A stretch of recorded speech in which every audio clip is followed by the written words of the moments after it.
Hello, lab rats. Welcome to the lab. I was streaming on Twitch the other night for a show I'm going to do every Wednesday night called The Lab, where we're going to dig into mental health research and technology. It's not actually a real lab, although I was really happy to have my fake lab. This video on YouTube is a bunch of highlights from the first episode of The Lab, where we delved into the question, is meditation dangerous? This topic came up because there was an article trending on social media the other day about dangers around meditation.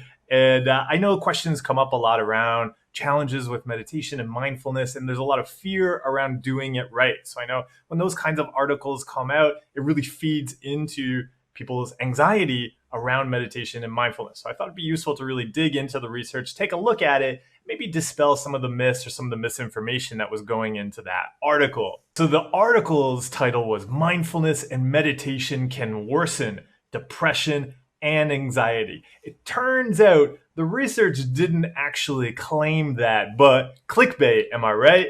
There were a lot of lines in the article like this one that suggested maybe the people involved didn't know that much about meditation. But like, why would you want to pay attention to your thoughts? Have you seen thoughts? So let's just skip right over the clickbait and get into the actual research study. It was a systematic review of previous research on meditation. So what this paper is about is that these researchers go and they get a whole bunch of different research papers on meditation. Maybe it was meditation using it in therapy. Maybe it was, just getting a bunch of people to meditate to see, like, did they say it was good? Did it help them at work? Did it help them in school? Did it change their brain? Could be anything. But what they're looking for then is in the data, did anybody say, hey, after I meditated, my head exploded. Is that bad? And then they say that is bad. And then they record that as an adverse event. If you meditate and your head explodes, that is what's known as a meditation adverse event. So the study, it was called Adverse Events in Meditation Practices and Meditation-Based Therapies, a Systematic Review. Anyway, here's a high-level overview of what the study found. They looked at 83 studies. 55 of the studies within that larger group of 83 actually reported meditation adverse events. In total, that added up to 6,703 participants. 8.3% reported something going wrong. So within that 8.3%, anxiety was the most popular, hugely popular anxiety.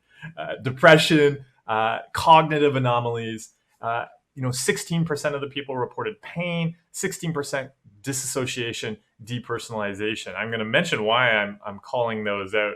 We'll come around to them. Two things that immediately jumped out to me as strange. They did this in the kind of clickbaity article, but also the research study did it as well. They talk about meditation as though it's just this one thing, but meditation is really a category.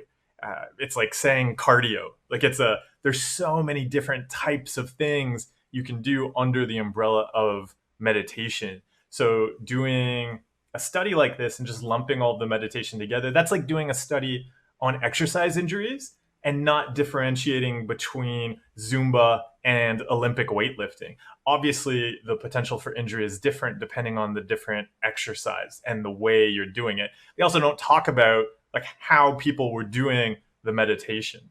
The other thing I was shocked by, and this was a surprise, but the incredibly low percentage of adverse events. Only 8.3% of people said they had something they saw as a problem. And then within that, only 16% of the 8% mentioned pain. Like, where do you meditate? Do you even sit, bro? You're meditating to learn how to sit with uncomfortable experiences without judgment and change how you interact with them. Complaining about anxiety while meditating would be like complaining about sweat while exercise. Like, I'm pretty sure everything is working humanly. It's just like if I go to the gym for the very first time because somebody told me that exercise and weightlifting is good for physical fitness. And so I'm like, oh, well, that sounds stupid, but I'll give it a try. I guess so. And I go in and I'm like, well, I heard weightlifting is supposed to be good. Sounds hype to me. And then I get a bunch of weights and then I drop the weights on my foot and it breaks my foot. I don't then go and tell people that Oh, weightlifting is stupid. Like they said weightlifting was good for physical fitness, but weightlifting broke my foot. Right? That's stupid. That's such a dumbass thing to do. But so much of this meditation study, that's what it reminded me of. Sorry, we're supposed to be practicing non-judgment here. We are all cosmic beings of immeasurably perfect light and vibrations. Actually, in Zen, we practice seeing things as they are. Oh, okay. Thanks, Master EQ. That's good to know. Blaming the exercise for you screwing it up, that makes you a dumbass. Speaking of physical fitness, this got me thinking about exercise. As a society all over the world, we're pretty into physical fitness and exercise now. I wonder what kind of injury rates we see in physical fitness for exercise equipment. So things like that ball right there, 468,315 injuries reported in 2019. Bicycles alone, again, account for over 400,000 injuries each year. Bowling, over 16,000. Those shoes are slippery. Boxing, also 16,000. Wait, but rewind a second there. Wait, let's check it out in the data. Yeah, there's exercise equipment, bicycles, yep. Boxing, 16,071. Bowling, 16,615. Isn't the entire point of boxing basically to injure your opponent? But maybe that's just it. That's why there are fewer injuries reported for boxing, because it's part of the game. It's what people are working on, learning how to handle. And they don't see it as an anomaly, as an injury. It's like, already, I'm super sore. My head is bleeding. Just another day in the ring. And I think that's why the number for adverse events reported in meditation is also, I would say, very low at 8% for the things they mentioned. Anxiety, dissociation, pain. 8% of people experiencing that while having a serious meditation practice, in like using meditation and therapy, that is low. And I imagine that's because, just like in boxing, you've got great teachers. And when you step into that ring, when you step onto that mat, those teachers ideally are telling you that you're about to experience something that can be quite intense, that can be very challenging, that can be very difficult. You've got meditation teachers who are saying to you, look, whatever you bring to your meditation mat today is going to be with you on that meditation mat today. You're going to come right up against that trauma, that anxiety, that racing mind, that pain, that desire, that regret. Because what happens in our busy, incredibly complex, pandemic-filled, stressful, homeschooling, remote working, chaotic lives is that we're often really just distracting ourselves. We're spending so much time, say we're distracting, so busy, distracting. And then what happens when we meditate is we drop that, and suddenly, when we don't have the distractions anymore, we're like, oh no, where'd this monster come from? And absolutely, I can see why some people, when they drop those distractions, may really be shocked to realize just how close this monster is to them and that it's all over them. But that's why we do this work. That's why you're bringing a skill and a practice like meditation into your life, not to continue to find other ways to distract yourself from the monsters that are feeding on you, but to actually face them and interact with them and learn new skills to handle them. But that does involve getting in the ring with them.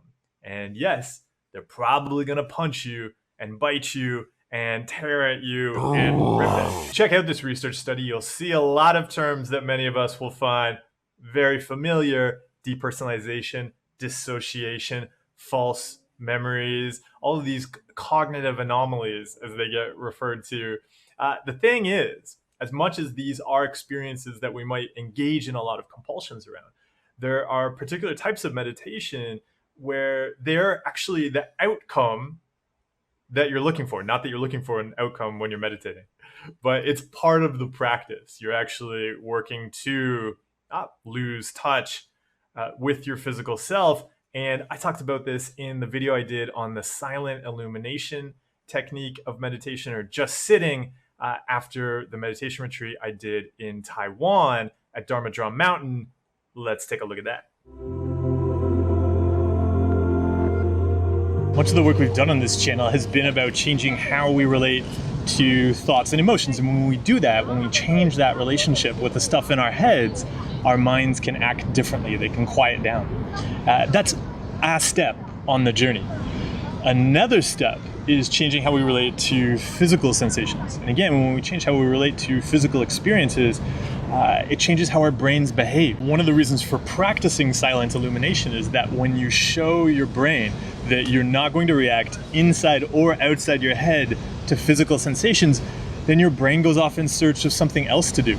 And I got to experience that on the Friday morning of the retreat. So I'm sitting there meditating during that early morning sit that I like, and I've got my hands kind of held together in front of me like this, and suddenly I realized I can't actually feel my hands. I know that they're there, and I know that they're touching, but there's no feeling. And then I noticed I can't feel any of my body except for my feet, where they're crossing the seam of the mat I'm sitting on, and I can feel the back of my neck. And it was such an unfamiliar experience. I immediately started doing all sorts of labeling and judging in my head. It knocked me right out of it. But I understood I need to push into that experience without doing all of that stuff in my head, right? Because I wasn't keeping my mind quiet and silent. I get right back into it, quiet down the mind, just being aware of just sitting. And again, my body starts to disappear. All that's left, my feet, back of my neck again. And then the guy behind me, who had been battling this cold all week, he takes out a tissue and he blows his nose. And he's really been quite sick.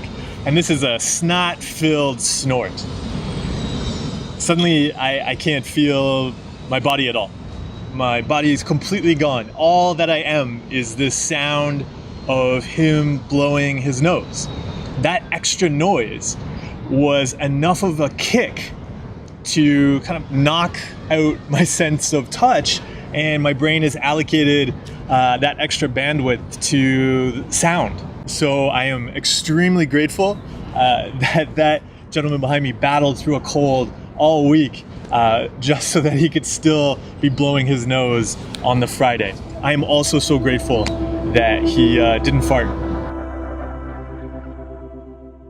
If you don't know that's supposed to happen, I can understand that would be shocking. But that's why it's so important to have good teachers, have good trainers, have good peers who know what they're doing.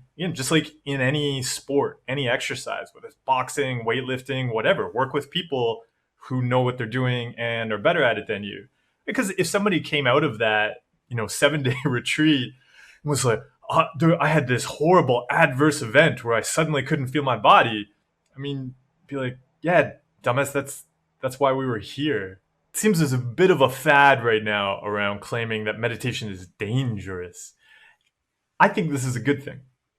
Because do you know what other very, very old practice was criticized for being dangerous, a potential public health disaster, when it was first getting popularized again as a personal practice back in the late 70s, early 1980s?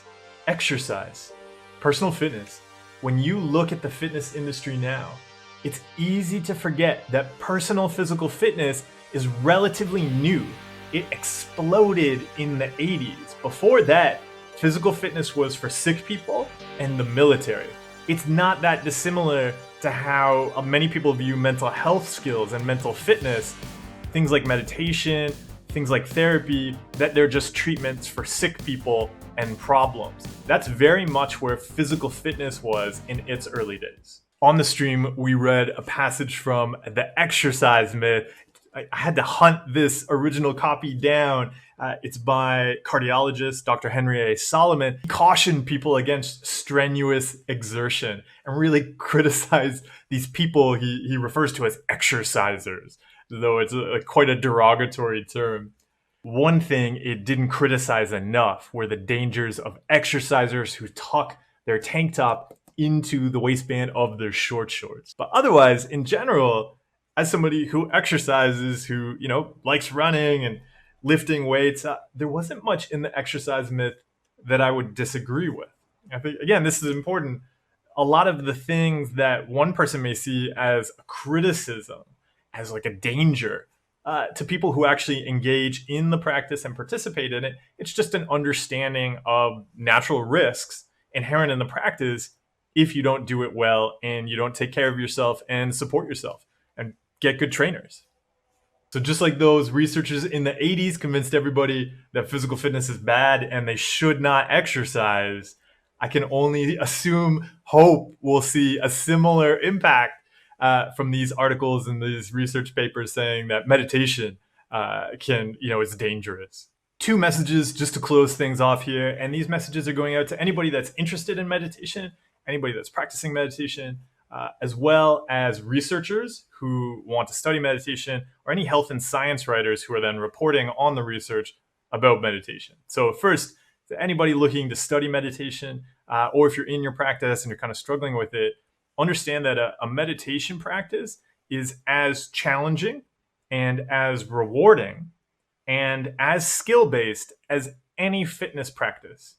So approach it in the same way. If you have difficult things you want to work on in meditation, assume that needs as much care and support and guidance as you deciding you want to get into jujitsu and become a fighter, right? If you've got difficult, traumatic things to work on, it's a serious practice that's going to require skill and rigor, just like any other physical practice. For researchers and journalists exploring meditation, please, please, please talk to people who meditate a lot. Better yet, become an expert meditator yourself. If that brings up some anxiety because you think meditation might be dangerous, that's all the more reason to get down on that mat and get meditating so you can come right up against that anxiety and you can change your relationship with it.